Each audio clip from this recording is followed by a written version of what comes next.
Salve, salve, meus queridos e minhas queridas, sejam todos muito bem-vindos ao nosso curso da segunda série do ensino médio. Hoje nós estamos na nossa aula número 12, na qual a gente deixa para trás nossos estudos de termo e começamos hoje a nossa parte de óptica, gente. Óptica que é um assunto assim que eu acho magnífico, espetacular, e a gente vai dividir a óptica em dois pedaços, o que a gente chama de óptica geométrica e o que a gente chama de óptica física.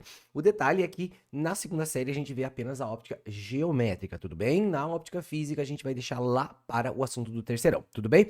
Bom, pessoal, então, nós estamos na nossa aula número 12, certo? Quase chegando na metade do nosso curso. E se você está acompanhando, por favor, não deixe de dar seu like, não deixe de mandar o seu comentário aí, certo? Eu recebi aí uma mensagem do meu irmão esses dias atrás, deu um boost no canal aí, cresceu quase 200 seguidores só na mensagem dele. Enfim, obrigado, maninho, muito obrigado mesmo, tá? E galerinha, a gente vai agora começar um tópico que é muito legal, mas ele tem muita base teórica. Então, assim, ó, a aula de hoje, ela não vai ter, assim, quase nada de matemática, assim. Vai ser apenas um que outro argumento matemático, assim, que já são conhecidos de vocês, tá? Mas a gente vai ter muita teoria por trás do que a gente está falando. Então, primeiro, na óptica, a gente tem que entender qual que é o nosso objetivo e quais são as nossas bases. Para depois, numa aula futura, a gente começar a trabalhar com os modelos matemáticos, onde a gente vai discutir sobre imagens, sobre tamanho de imagem, aumento linear e assim por diante, certo? Então hoje muita teoria na nossa aula, beleza?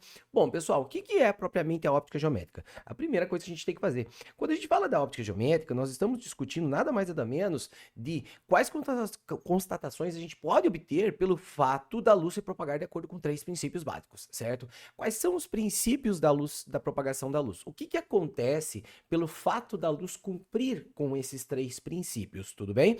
Então, a primeira coisa que a gente tem que entender é quais são os três princípios básicos.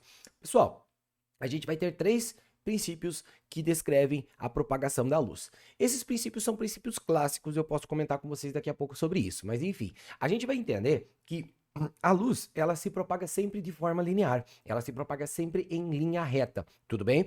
Outra é que a propagação da luz será de forma independente, ou seja, não há como ocorrer uma colisão de luz com luz. E outra, a luz sempre percorre caminhos que são reversíveis. Então, ó, vamos lá, a luz sempre se propaga em linha reta, ela não existem colisões de luz com luz, certo? E outra coisa, todo caminho que a luz toma, ele pode ser reversível, você pode imaginar um caminho contrário, certo? Quando a gente fala desses três princípios, por que eu chamo esses princípios de princípios clássicos, certo? Por que eu falo que isso aqui são princípios clássicos? Bom, porque aqui, opa, clássicos. Por quê?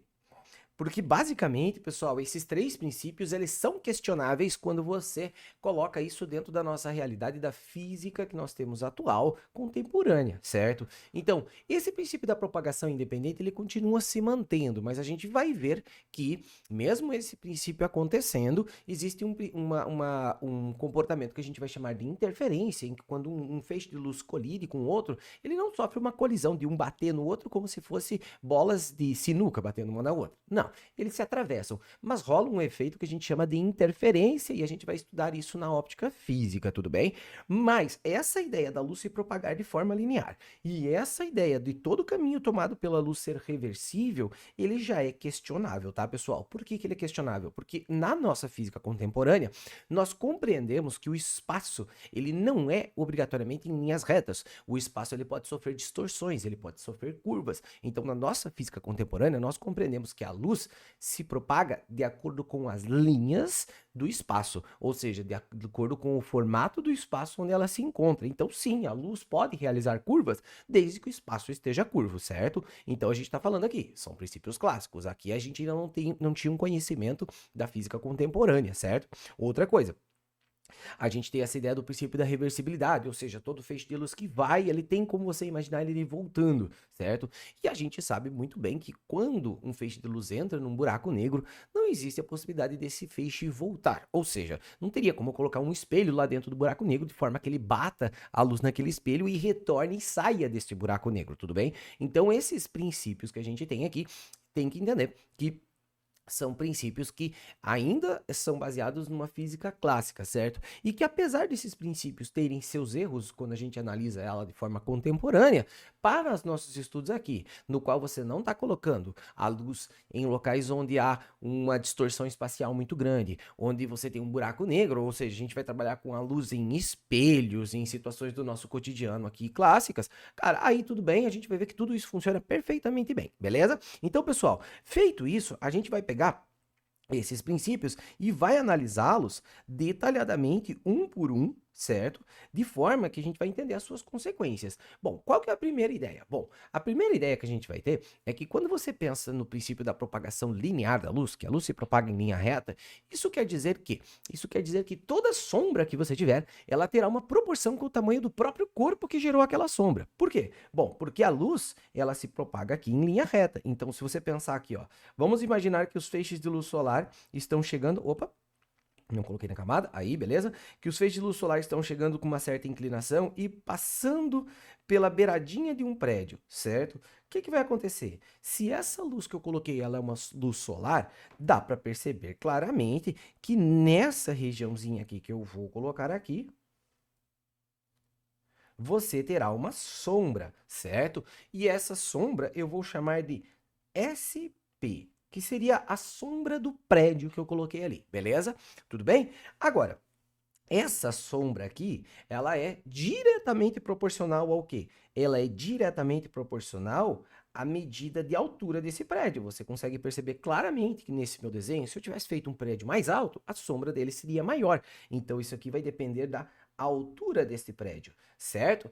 E aí, tem um experimento bem simplesinho que você pode fazer, que é conseguir determinar o tamanho de um prédio utilizando o quê? Utilizando uma varetinha fincada no chão. Você vai lá, coloca um pedacinho de madeira reto, certo? E mete ele no chão, deixa ele de pezinho ali. Beleza. Aí o que acontece? Se a luz do sol chega em feixes paralelos, dá para você fazer uma semelhança entre dois triângulos aqui, certo?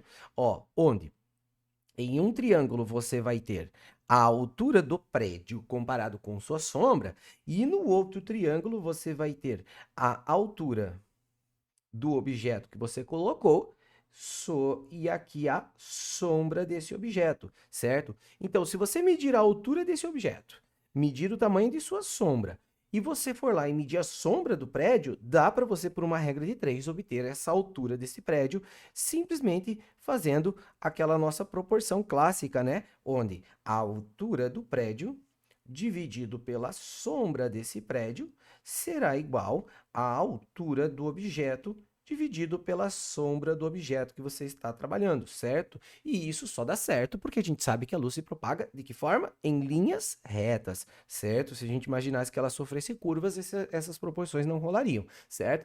E aí, pessoal, existe um outro clássico assunto, um outro clássico cobrança que você tem, que é uma tentativa de explicar os princípios de funcionamento do olho humano. O olho humano ele funciona muito parecido com o nosso caso que a gente chama de caso da câmara escura. Câmara escura. Certo? Qual que é a ideia da câmara escura? A câmara escura, ela é nada mais nada menos que uma caixa que geralmente você coloca tipo um papel manteiga aqui atrás dessa caixa, certo? Para você projetar uma imagem nela. E essa caixa tem um pequeno orifício que onde pode entrar a luz. E aí você coloca isso de frente de um objeto, certo?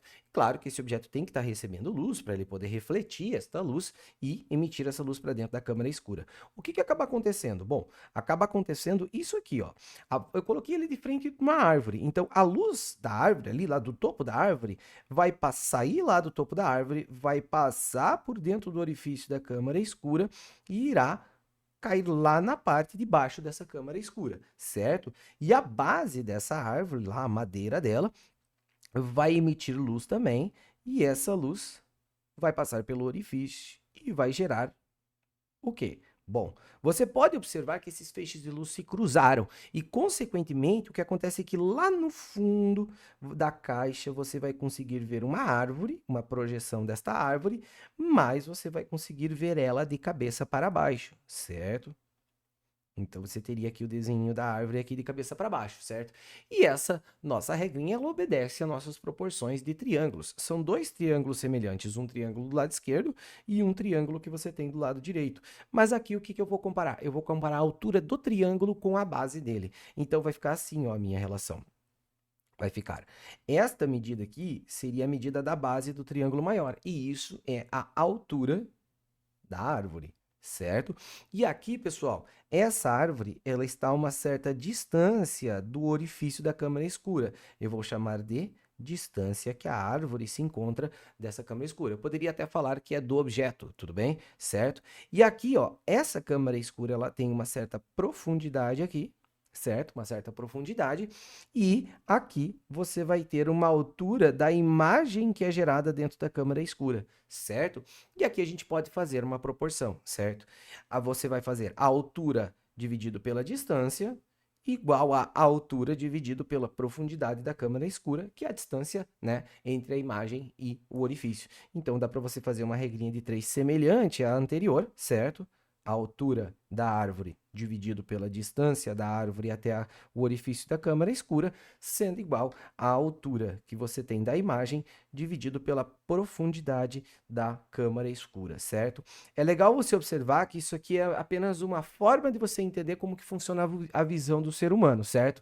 Não é exatamente assim, porque no caso do ser humano, a gente tem uma lente aqui, ó, nessa região que ela distorce o caminho que a luz está realizando, mas vamos deixar isso para um momento futuro, essa ideia dessa lente. Mas se a gente não tivesse, até nós poderíamos ter uma visão, mesmo que a gente tivesse apenas um orifício de entrada da luz. Claro, essa visão teria suas limitações bem maiores do que a gente tem atualmente, certo? Então, pessoal, nossas duas situações são situações de semelhanças de triângulo. Então, como eu falei para vocês, matematicamente esse nosso capítulo, ele não é tão sofisticado, os desenvolvimentos matemáticos, mas sim as lógicas. E como eu falei, a matemática é uma matemática conhecida. Aqui eu só estou fazendo semelhanças de triângulos de acordo com a nossa situação, beleza?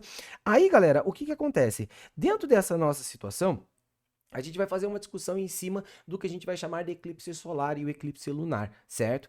Isso aqui, a cobrança é bem frequente nos vestibulares, por isso eu estou puxando esse tópico em particular. Olha só, a ideia do eclipse solar e do eclipse lunar, ele acontece justamente pelo fato do quê?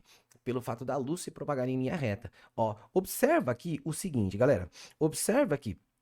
Quando nós estamos pensando no eclipse solar, isso quer dizer que alguém que está lá na Terra, alguém que está aqui na Terra, perdão, não vai conseguir ver o Sol por conta da cobertura da Lua na frente desse Sol, certo? Então, lembre-se, quando eu falo de eclipse solar, quer dizer que de alguma forma nós não estamos conseguindo ver o Sol, beleza? Quando eu falar de eclipse lunar, isso quer dizer que nós não iremos conseguir ver a Lua. E isso é tudo por conta de propagação linear. Ó, se você pensar aqui, ó, que você tem a Lua de frente para a Terra. E essa lua está alinhada com o Sol, ou seja, você tem esses três astros aqui que estão alinhados um com o outro, você vai ter uma situação de uma sombra gerada pela Lua em cima da Terra. Ó, vamos fazer aqui pela propagação linear. Então aqui, ó, meu aplicativo me ajuda a fazer linhas retas exatas aqui, certo? Então, você vai ter a luz solar da parte superior aqui do Sol, certo? Ó, se você tivesse somente a luz da parte superior, aqui, ó, tu teria uma sombra, certo? Mas o Sol, ele é um corpo extenso, então você pode fazer uma proporção também lá usando a parte inferior aqui. Ok, aqui e aqui, certo? Quando você olha para essa situação, ó, a gente observa que o Sol ele vai ter as suas limitações de onde poderá ser visível aqui, certo?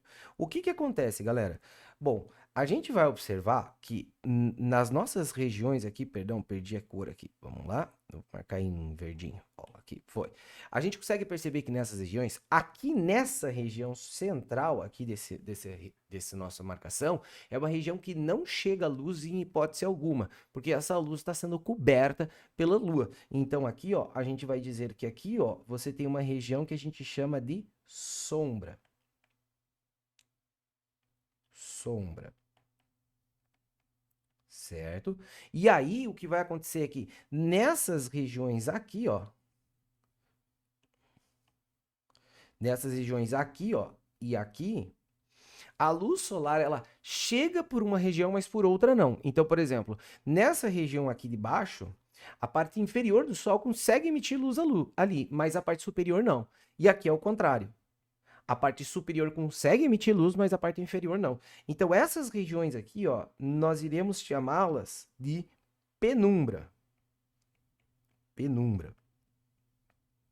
E aí, cara, você consegue entender uma coisa. Olha só que difícil que é você imaginar acontecer um eclipse solar. Por quê, cara? Ó, quando eu coloco isso aqui de novo, tu vê, olha o tamanho da região do globo terrestre que você fica em sombra. Ou seja, é uma região muito pequenininha. Isso quer dizer o quê? Isso quer dizer que nessa região, cara, vai ser muito, mas muito difícil mesmo de você estar morando exatamente na região onde é a região da sombra que o Sol produz. Então aqui a penumbra, perdão, vamos escrever maior, penumbra, ok. E aqui eu vou colocar, escrever um pouquinho maior, a sombra, né? Só para não ficar pequenininho aí na nossa representação. Sombra. Mas eu fiz de propósito isso, galera. Porque geralmente quando você recebe uma aula sobre isso, cara, eles colocam em proporções meio explodidas para tentar mostrar para você. Mas na verdade, galera, isso aqui são regiões extremamente pequenas realmente, tá, pessoal? Então, é por isso que é tão difícil de você ter um eclipse solar no seu cotidiano. Olha só, inclusive tem outras coisas que são relevantes. Ó, imagina aqui o seguinte, que é somente essa regiãozinha aqui, ó, pequenininha que eu marquei aqui, ó, somente essa regiãozinha bem pequenininha que tá aqui, ó, no meu desenho, que você tem a região de sombra realmente e que você tem o efeito do eclipse solar. Ou seja, tá de dia, é meio-dia, de repente a lua fica na frente e fica escuro. Você não consegue ver o sol durante um momento porque a lua tá na frente. Cara, agora olha para tu ver. Esse negócio aqui é uma região muito pequena. Então já tu já pensa, cara, qual que é a probabilidade da Terra, da Lua, do Sol se alinharem de forma que seja exatamente eu sendo felizardo de estar naquele ponto do globo onde vai acontecer o eclipse. Por quê? Por que que é tão difícil? Não só pela questão de Terra, Lua e Sol ter que estar alinhados, mas também por quê? Porque isso depende da estação do ano, certo? Olha só o que que acaba acontecendo quando eu analiso em diferentes estações do ano. O que que é a diferença de estação do ano? A diferença de estação do ano é a diferença da posição da Terra com relação ao Sol, certo? Então a gente vai ter aqui o seguinte, ó. Deixa eu pegar aqui somente o planeta Terra aqui, certo? Dependendo da estação do ano, a Terra está com uma inclinação mais assim. Dependendo da estação do ano, a Terra está com uma inclinação mais assim.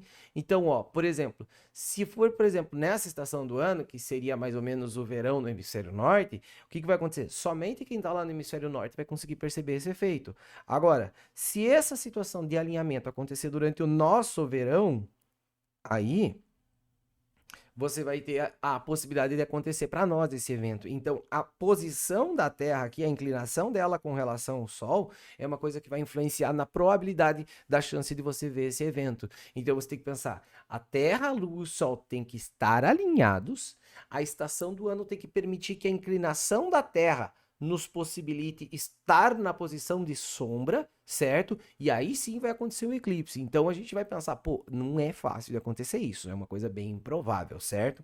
Ok? Então, por isso que o evento de eclipse solar ele é muito menos recorrente já do que o eclipse lunar. Por quê? Porque no caso do eclipse lunar, o corpo que é grande é a Terra e é ele que vai gerar a sombra. Então olha só o que que acontece aqui, ó. Você vai observar que a luz solar passando aqui por baixo da Terra, a luz solar aqui, ó, passando aqui por cima da Terra, certo? E aí você pode ver que não tem luz chegando aqui na Lua, certo? Mas eu vou usar também uma referência da parte superior. Então aqui, ó, e aqui. O que que acontece agora? Pessoal, veja que a região de sombra e penumbra é muito maior quando você pensa no eclipse lunar. E é por isso que esse evento ele é muito mais provável. Justamente por quê? Porque a Lua ela não precisa estar exatamente bem alinhada com a Terra. Não, não precisa. Por exemplo, se a Lua estiver aqui, ó, você já vai conseguir perceber esse eclipse, mas vai ser um eclipse parcial. Se a Lua estiver aqui, aqui, aqui, aqui, ó, toda essa região aqui, ó, é região de sombra. Então, será perceptível esse eclipse. Se ela estiver mais para baixo, vai ser um eclipse parcial de novo, mas você vai conseguir perceber. Então, o que que você acaba observando nesse caso? Bom, você acaba observando que esse evento ele é muito mais fácil de você evidenciar, né?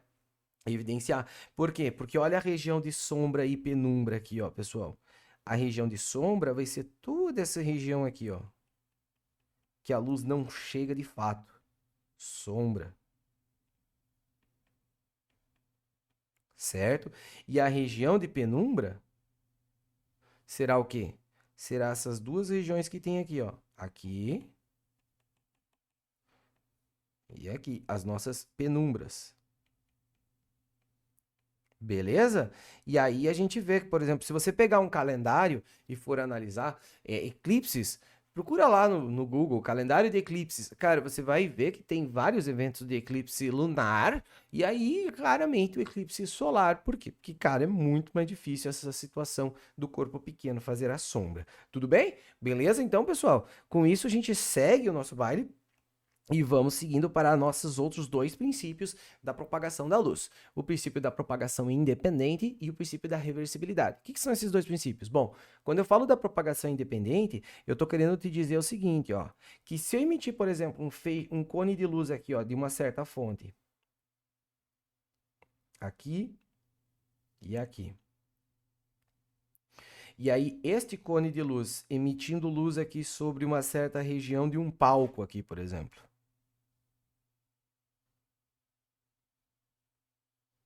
Certo? Então esse cone de luz ele está emitindo luz sobre um certo palco, beleza? E aí eu tenho outro cone de luz de outra cor aqui. Eu vou fazer essa cor aqui meio um azulzinho aqui, certo? Aí aqui, ó, esse outro cone de luz produzido por uma outra fonte luminosa.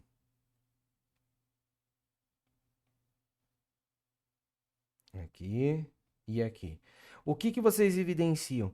Que esses feixes de luz eles não colidem um no outro, ó.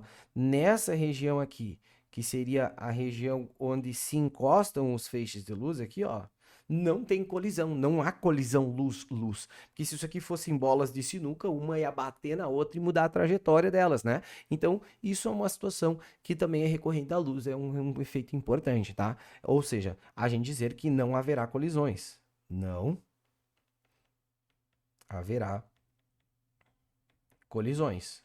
Inclusive, a gente pode dizer o seguinte, que nessa região onde elas se encontram, você tem uma interferência, tá? Aqui desenhando com caneta eu não consigo demonstrar, mas se você estiver naquele ponto captando luz, tecnicamente você veria a junção dessas duas cores, tá, pessoal? Então, a ideia é que naquele ponto você vai ter uma junção das duas ondas e aí você vai ter uma cor resultante, certo? Beleza? Aí o que que acontece aqui, pessoal? Por último, a gente tem o princípio da reversibilidade da luz. O que que é o princípio da reversibilidade?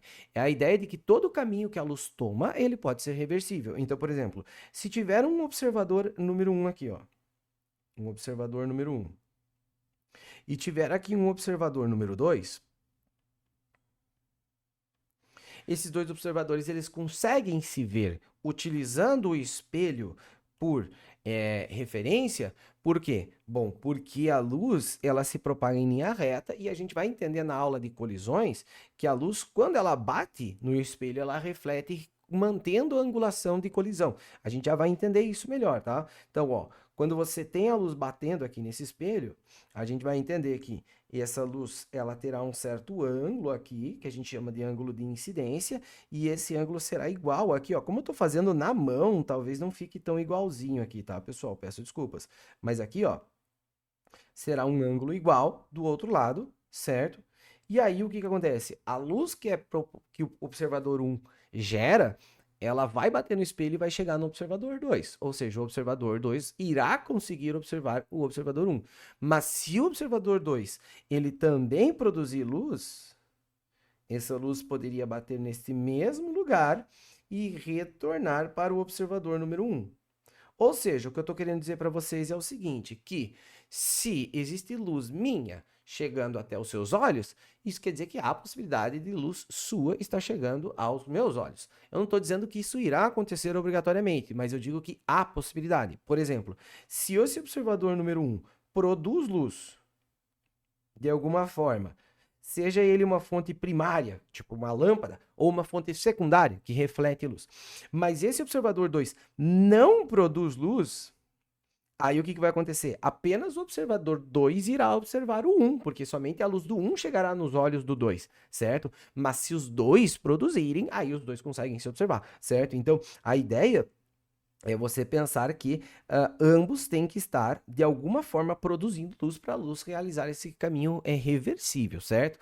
Ou sei lá, tu pode imaginar que o 2 está segurando um espelho, vai bater nesse espelho e vai voltar lá para o 1, certo? Então, assim, mas a ideia de que se A consegue ver B, consequentemente B consegue ver A, não é um fato. É o seguinte, se A é uma fonte luminosa e B também é uma fonte luminosa, ou seja, os dois estão produzindo luz. Aí sim, se A conseguir ver B, B consegue ver A, se ambos produzem luz, certo? Agora, se somente um deles produz, aí não tem um caminho reverso, obviamente, por quê? Porque um não está produzindo a luz para realizar esse caminho reverso, certo? Mas há a possibilidade, desde que ele produza luz, beleza? Então, pessoal, fechando aí os nossos dois princípios sequenciais aí da luz, certo? E aí, galera, vai vir alguns detalhes a mais sobre esse nosso assunto. Outro detalhe que a gente vai ter é uma definição do que a gente vai chamar de corpos opacos, transparentes e translúcidos, certo? A ideia não é muito complicada quando a gente fala de cada um deles, tá? O que é um corpo opaco? Um corpo opaco é um corpo que ele ou reflete a luz, não deixando a luz passar por ele, ou ele absorve a luz que bate nele. Por exemplo, se você pensar que esse cara aqui, ele é um bloco de concreto e você está emitindo luz em cima dele, pode ser que esse bloco de concreto reflita um pouco dessa luz. Pode ser que esse bloco de concreto absorva totalmente aquela luz. Mas ele não vai permitir que a luz faça o quê? Que a luz atravesse ele de alguma forma. Opa, não peguei a cor aqui. Agora sim. Ele não vai permitir que a luz atravesse ele. Isso não, tá? Então ele pode fazer o quê? Ele pode refletir essa luz, certo? Isso é uma das possibilidades. Ou ele pode simplesmente absorver essa luz que está batendo nele e ele esquentar, certo? Então aqui, pessoal, corpo opaco reflete, reflete ou absorve, certo? Ele não permite que a luz atravesse ele, certo? O que é um meio transparente e translúcido? O meio transparente e o translúcido, ambos permitem com que a luz passe por dentro deles, certo? Mas tem um detalhe, o transparente, ele é um meio que a gente chama de meio homogêneo, certo? E aí, este meio homogêneo, o que acontece? Se a luz chega em feixes paralelos aqui, ela continua com feixes paralelos, ela até pode sofrer uma refração aqui ao passar por ele, que seria um desvio, a gente vai estudar isso mais para frente. Então aqui, ó, ele pode até sofrer uma refração, mas ele entra aqui com feixes paralelos e ele mantém essa coordenação dos feixes ao passar por dentro desse material, certo? Então aqui, ó, aqui e aqui, certo? Isso é um meio transparente. O meio transparente, ele é um meio que permite a passagem da luz, mas por ele ter uma estrutura homogênea lá dentro, a luz continua se propagando em linha reta, certo? Mas ela continua com raios coordenados, certo? Agora, o meio translúcido não. O meio translúcido, como ele tem uma estrutura aqui interna que é toda desorganizada, às vezes é mais denso num lugar, menos denso no outro e assim por diante, o que acaba acontecendo? Esses feixes de luz vão cada um para um caminho diferente. E aí, o que acaba rolando é que eles perdem essa coordenação que eles tinham antes, certo?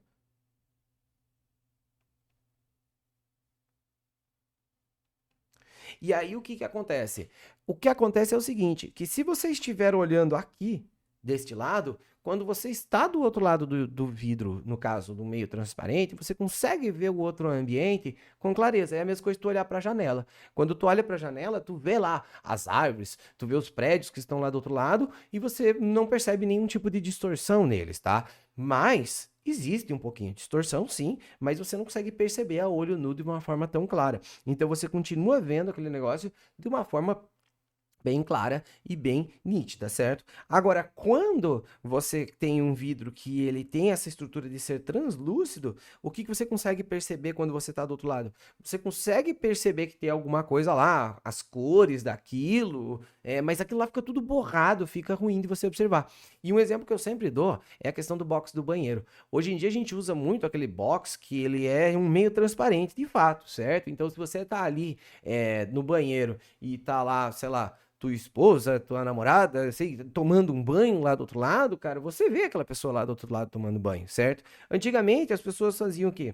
Faziam os boxes do banheiro com um negócio que era meio que de plástico, meio amarelado, até feio, né? E aquele negócio, você percebia que tinha alguém lá do outro lado tomando banho, mesmo que o chuveiro tivesse desligado, dava pra ver que tinha uma pessoa lá do outro lado, mas você não conseguia perceber os detalhes daquela pessoa, ficava apenas um vulto lá atrás, né? E você conseguia saber, você sabia que tinha algo lá, mas você não conseguia ver bem, certo? Então dava um pouco mais de privacidade, digamos, quando você estava tomando seu banho, certo? Beleza? Então a questão do meio transparente e translúcido. O que que eu posso dizer aqui sobre meio transparente e translúcido em termos físicos? Eu posso dizer aqui que após a passagem da luz do meio transparente, se ele veio em raios paralelos,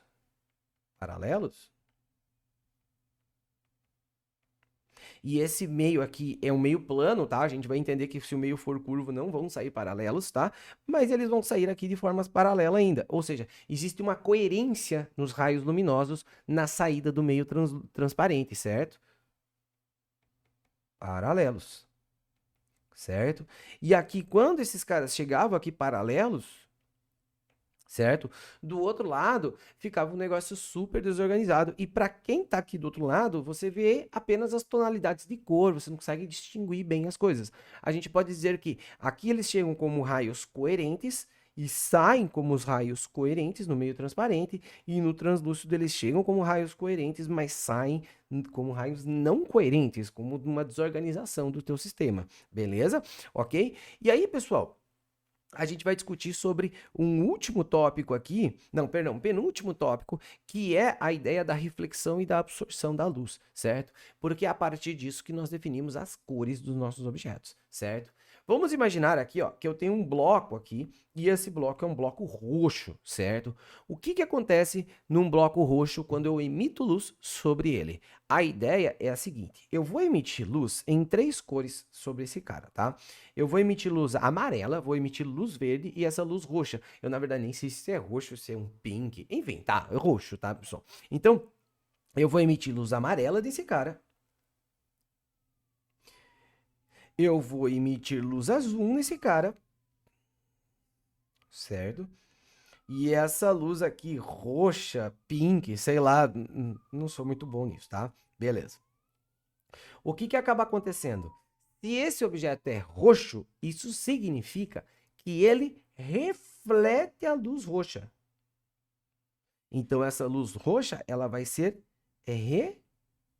refletida, certo?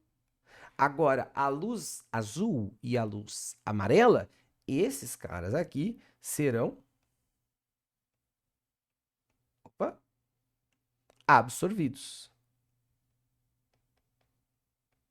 Certo? Serão absorvidos. Então, a cor de um objeto está sempre referente à luz que ele reflete. Sempre se questiona isso na biologia, né?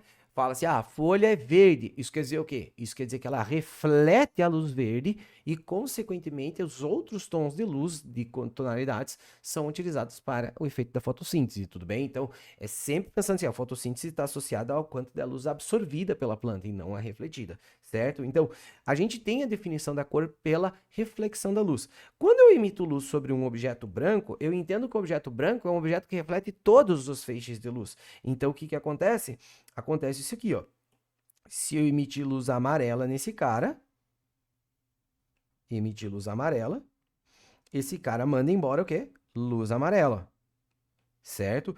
Se eu emitir luz azul, esse cara reflete essa luz azul, certo? E se eu emitir luz roxa, ele também reflete essa luz roxa, pink, enfim, tá? Ok? Escolhi uma cor meio mal aqui para minha aula, né? Agora que eu percebi. Enfim, então, pessoal, a gente entende que o objeto branco, ele reflete toda a luz que bate sobre ele. É por isso que a gente utiliza muito o branco na questão de você, na questão arquitetônica, né? Por exemplo, o quarto que eu tô aqui é um quarto que as paredes são pintadas de branco. Isso ajuda muito na iluminação do quarto, porque qualquer feixe de luz que entre nesse quarto e que bata na parede desse quarto, não qualquer, mas a maioria, pelo menos a luz visível, nossa, vai bater nesse objeto, na parede e será refletido, tudo bem? Então, a gente vai ter um ambiente mais claro nessa situação. Então, o objeto que é preto, aí eu não tinha como fazer preto, né, pessoal? Porque a tela é preta, se eu fizesse um objeto preto, vocês não iam conseguir ver. Eu fiz ele em azul aqui, mas o objeto preto, qual que é a ideia dele? Bom, a ideia dele é que ele absorve todos os feixes de luz que incidem sobre ele, certo? Então, esse cara aqui, cuidado que aqui não é luz preta, né? É luz azul, tá? É só por uma questão de referência aqui que eu fiz, certo? E aqui, ó, ele absorve todos os feixes de luz, tá? Eu vou até colocar aqui esse objeto, só para não dar confusão aqui, ó. Preto, sei lá, isso aqui, tá? Beleza? Então, galera, o que que acontece aqui? Esse objeto que absorve toda essa luz, obviamente que ele esquenta muito mais facilmente, né? A gente vê isso sendo bastante utilizado nos dias de hoje em aquecimentos de piscina. Você tem aquele aquecimento natural da piscina que você não precisa de uma placa solar. O que que você faz? Você faz uma tubulação em cima da casa, em formato assim, tipo de cobrinha aqui, certo? E essa tubulação tu pinta de preto. A luz que bater nela vai ser absorvida e se tiver água ali, ela vai esquentar. Então você faz aquela tubulação conectada com a piscina e coloca um motorzinho na piscina que empurra a água lá para aquele lugar. E aí aquela água desce para a piscina. Então você vai ter uma circulação de água e lá você tem uma constante absorção de energia da luz solar. E aí você esquenta a piscina, certo? É bem eficiente esse tipo de aquecimento no verão, tá? No inverno, às vezes ele não consegue vencer o clima da local, mas ele aquece consideravelmente a luz, certo? A luz, a água, né, pessoal? Então, guardando, o branco ele reflete bastante a luz, ele vai ser excelente para você sair e caminhar num dia ensolarado, porque ele vai refletir a luz, tu não vai absorver tanta energia, isso quer dizer que, sei lá, vai ter menos chance de fazer pizza embaixo do braço, e o preto, ele absorve muito bem a luz, certo? Fechando aqui a nossa questão da absorção e da questão das cores, tudo bem? Na nossa sequência aqui, nós vamos ter uma discussão que é a questão da velocidade da luz e a discussão do que a gente chama de ano-luz, com tracinho aqui, certo? O que é a velocidade da luz? Bom, a velocidade da luz é a velocidade com que ela se propaga no espaço. E, gente, a velocidade da luz, ela é absurda. A velocidade da luz é muito grande. Ela anda 300 mil quilômetros a cada segundo. Pessoal, 300 mil quilômetros a cada segundo. Se pensar que, por exemplo, ó, uma vez eu fiz uma viagem de Curitiba até Belém do Pará. Essa distância aqui, ó, lá de Curitiba até Belém do Pará, eu lembro que dava na faixa de uns 3 mil quilômetros, certo? Cara, se você pensar que eu estivesse andando na velocidade da luz, cara, 3 mil quilômetros, quanto tempo ia demorar essa minha viagem? Cara, ia demorar frações de segundos, tá? A luz ia conseguir fazer esse trajeto de 3 mil quilômetros 1000 vezes em um único segundo. Ou seja, cara, ela consegue executar esse trajeto em 1 milésimo de segundo, certo? Então, assim, cara, a luz ela anda muito, mas muito rapidamente. Tanto é que o que acontece é que a gente não consegue perceber essa velocidade da luz. Por exemplo, quando eu ligo uma lâmpada, para mim é instantâneo a iluminação que se gera no ambiente, porque a luz anda tão rápido, que eu não consigo perceber que ela está andando, batendo nas coisas e voltando, certo? Então ela se espalha muito rapidamente nos ambientes, certo? Então, essa velocidade da luz, a gente vai fazer o seguinte aqui, ó, pessoal. Nós vamos escrever ela de que forma?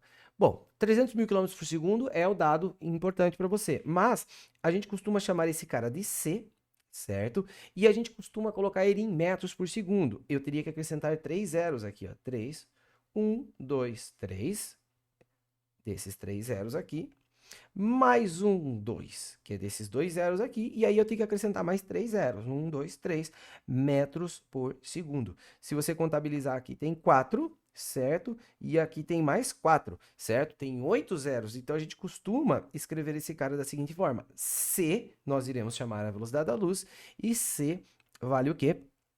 3 vezes 10 elevado na oitava metros a cada segundo. A luz se desloca numa velocidade absurdamente alta, certo?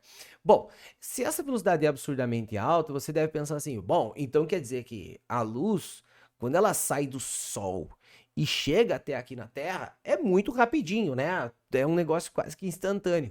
Aí é que não acontece dessa forma. A gente não está tão perto assim do Sol, a gente está relativamente longe do Sol, inclusive. Se vocês forem analisar, a luz solar, ela demora 8 minutos para chegar na Terra. Aí tu pensa assim, 8 minutos? É isso mesmo, ó. Pensa assim, ó, que 300 mil quilômetros é o quanto a luz anda em 1 segundo, certo? Se a luz do Sol demora em torno de 8 minutos, na verdade 8 minutos e meio, mas 8 minutos para chegar aqui na Terra, 8 minutos, 6 vezes 8, 48, né? Então a gente vai ter o quê? 480 segundos para a luz sair do Sol e chegar até aqui na Terra. Dá para você fazer essa tua regrinha de 3, marcar ali como X, e esse X seria o quê? Seria a distância da Terra ao Sol. Cara, se você pegar 480 aqui e multiplicar por 300, você poderia aproximar para 500 aqui, só para critério de... É porque, na verdade, não é exatamente 8 minutos, é 8 minutos e pouquinho. Vamos colocar aqui 500 segundos. Ó, o que acaba acontecendo? 500, só para nossa conta ficar exata. Ó, 5 vezes 3 dá 15. Aí tem 2, mais 3, 5 zeros, mais 2 zeros, tem 7 zeros esse cara. Então, 1, 2, 3, 4, 5, 6, 7 zeros. Agora vamos marcar aqui quilômetros, né? Porque eu coloquei esse cara em quilômetros, ó. Aqui, ó. 3 zeros, 1000. Mais 3 zeros, 1.000.000. Isso quer dizer que nós estamos a 150 milhões de quilômetros do Sol. Cara, a gente está longe do Sol, certo? Mas, astronomicamente falando, nós estamos perto, tá, pessoal? Considerando nas distâncias astronômicas, nós estamos relativamente perto. Por quê? Porque, cara, quando você estuda astronomia, você vai descobrir que o Sol é a estrela mais próxima que nós temos de nós, certo? Estamos a estrela mais próxima que nós estamos de nós. E essa estrela, o Sol, a luz para chegar até nós demora 8 minutos e meio, 8,5 minutos aproximadamente. É o tempo que demora para ela chegar até nós, certo? Inclusive, isso tem um detalhe interessante. De manhã, quando tu tá olhando o Sol nascer, você diz, ai, que bonito, o Sol tá nascendo agora. Não. Na verdade, o Sol se posicionou de forma que a luz chega aos seus olhos há 8 minutos atrás. Só que a luz demorou esses 8 minutos para poder chegar aos seus olhos. Então você está vendo aquele sol com um delay de 8 minutos, está vendo com atraso de 8 minutos, certo? E aí tu fala assim, tá, beleza, isso é o Sol, professor, mas vamos sair do nosso sistema solar e vamos pensar na primeira estrela que está próxima de nós, certo? Você vai descobrir que essa primeira estrela, a luz dela para chegar até nós, essa estrela se chama Alpha Centauri, ela demora aproximadamente 4 anos para chegar até aqui. Aí tu pensa, meu Deus, espera aí. Se 8 minutos representou uma distância de 150 milhões de quilômetros, imagine 4 anos, né? Cara, vai ser uma distância gigantesca. Então aqui surge o que a gente chama de ano-luz. O que é o ano-luz, pessoal? O ano-luz, ele é uma distância. É uma distância, certo? É bem importante você saber isso. Porque quando você olha para o nome, ano-luz, você pode pensar que ano é um tempo, né? Certo? Mas é, na verdade, uma distância. Porque o que é o ano-luz? É a distância que a luz anda no período de um ano, no tempo de um ano, certo? E como que você calcula isso? Cara, eu não vou fazer a conta detalhada para vocês, mas eu vou demonstrar qual que é a ideia. Para você saber quanto que é o ano-luz, você teria que fazer o seguinte: você teria que pensar que a distância de um ano-luz é a velocidade da luz multiplicada pelo tempo. Só que a velocidade da luz é isto aqui, 3 vezes 10 na oitava metros por segundo, e o tempo seria o quê? Um ano. O grande problema é que a velocidade da luz é metro a cada segundo. Então, pessoal, como que ficaria esta distância, cara, na hora de você deduzir ela? Ficaria assim, ó. Essa distância seria 3 vezes 10 elevado na oitava, multiplicado pelo quê? Multiplicado por um ano em segundos. Você colocaria aqui 365 dias, que é o tempo que tem um ano. Mas cada dia tem 24 horas. Mas cada hora tem 60 minutos e cada minuto tem 60 segundos. E aqui sairia a sua distância que a luz se desloca no período de um ano, certo? E aí o que que acontece? Eu não vou fazer essa conta aqui porque não tem sentido a gente ficar só fazendo sominhas, certo? Só multiplicações. Esse cara dá algo na faixa de 9,4 vezes 10 na 12. Aqui eu converti para quilômetros, tá? Aqui, ó, estava em metros por segundo, eu tirei 3 zeros e ficou em quilômetros. Aí tu vai pensar assim, tá, 3 10 na 12, isso representa quanto? Ó, pensa assim, ó. 3 zeros é o prefixo de 1000, mais 3 zeros é o prefixo de milhão, mais 3 zeros é o prefixo de bilhão. Quantos tem que ter? Ó, tem que ter 12, pessoal. Então aqui nós vamos ter mais 3 zeros, vai ser o tal do trilhão. Então isso quer dizer o quê? Quer dizer que essa distância representa 9,4 trilhões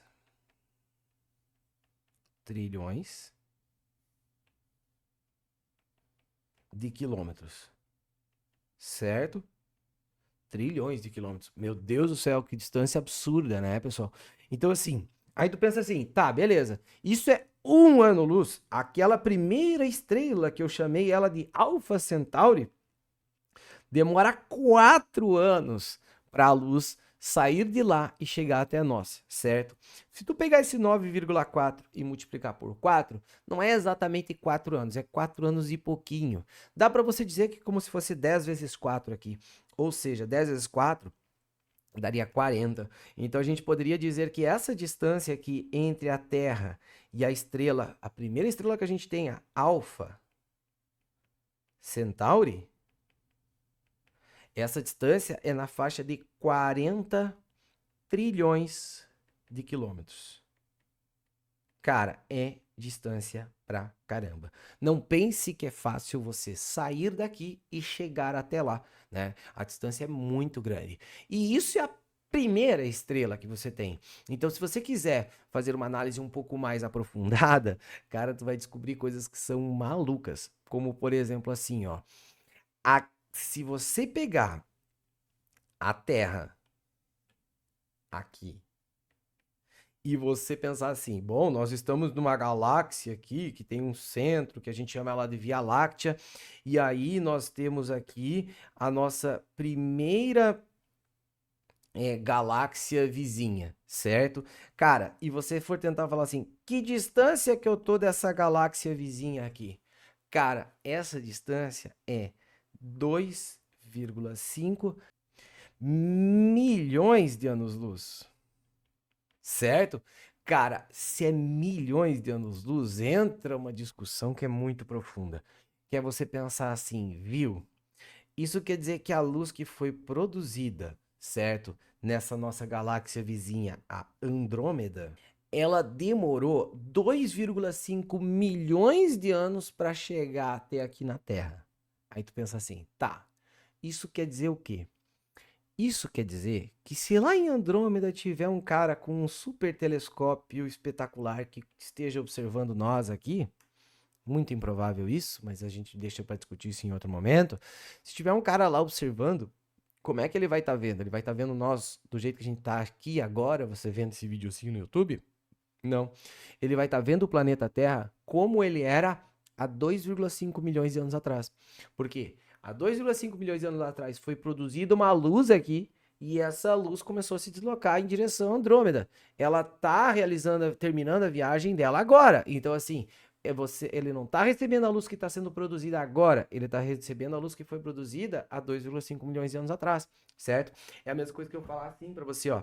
Imagina eu pegar aqui, ó, e colocar uma informação dentro dessa caixinha aqui e falar assim: olha, pessoal, hoje tem aula de ótica, beleza? Aí eu jogo para você que tá aí na telinha, certo? Cara, eu jogo para você, só que você só recebe isso daqui 5 anos. Cara, a hora que tu recebe isso e tu abre esse envelope, tu vai olhar assim: ah, tem aula de óptica hoje? Ah, pois é. Só que demorou 5 anos para isso aqui chegar até você. Então, na verdade, não é tem aula de óptica hoje, é teve aula de óptica há 5 anos atrás, entende? Então, quando você estuda astronomia, isso se torna magnífico, porque tudo que tu tá olhando demorou muito tempo para chegar até nós. Ou seja, quando eu tô olhando para Andrômeda, eu não tô olhando para Andrômeda como ela é hoje, eu tô olhando como ela era 2,5 milhões de anos atrás. Tu acha que a astronomia ela se desenvolve tão rapidamente por quê? Porque depois que o homem compreendeu isso, ele pode falar assim, viu? Como que era nosso universo há tantos milhões de anos atrás?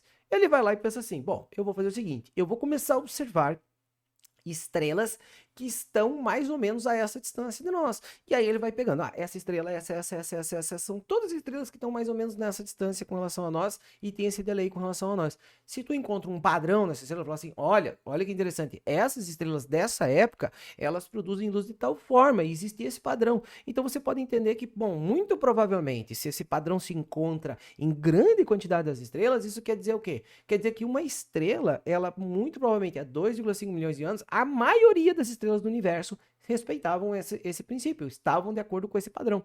Aí você fala, tá, mas agora eu quero saber numa idade mais antiga do universo. Beleza, encontra padrões de estrelas, faz esses padrões de outras estrelas com outras distâncias com relação a nós, e você cria um padrão. Então você pode criar uma história do universo. Por que você pode criar uma história do universo?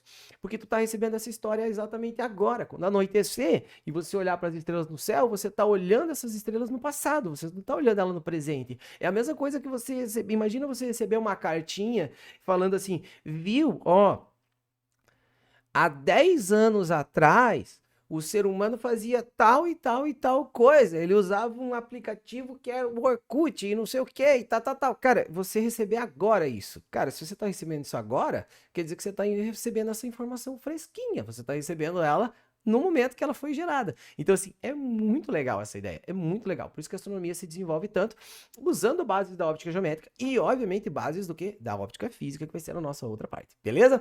Se você gostou da nossa aula, por favor, não deixe de dar seu like. Eu dei uma devagada aqui no nosso assunto, mas é isso aí, galera. Eu acho que não tem problema o tempo da aula ter sido mais longo. A ideia é aprender, beleza? Não deixe de dar seu like, não deixe de compartilhar, não deixe de comentar aqui embaixo, pessoal. E forte abraço a todos. E nos vemos na nossa aula de exercícios.